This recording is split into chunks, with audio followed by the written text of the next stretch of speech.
台湾今年就会正做超高龄社会，统计显示讲55岁以上的壮世代一半是无大学学历。教育部宣布要启动第三人生大学示范计划，要针对55岁以上学生来设计课程会包括 AI 高龄照护，目前已经有38间的大学加入了。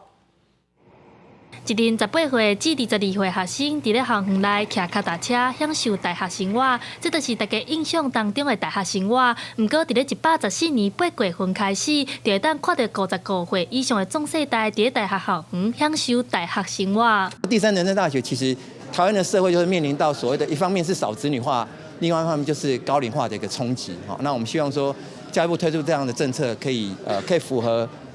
民众还有学校的一个需求。 为着要因应2025年超高龄社会，教育部推出来第三人生大学示范计划，提供55岁以上的壮世代重新进入校园。这届拢总有38间的大学参与示范计划，课程内容包括人工智慧、金融科技、高龄照护、健康护理等等的主题。若是顺利完成128学分，就当摕到大学的毕业证书。透过这个计划，我觉得有很好的机会，在中高龄以上的人，除了自己原先已经学会的有的专长之外，开发新的专长。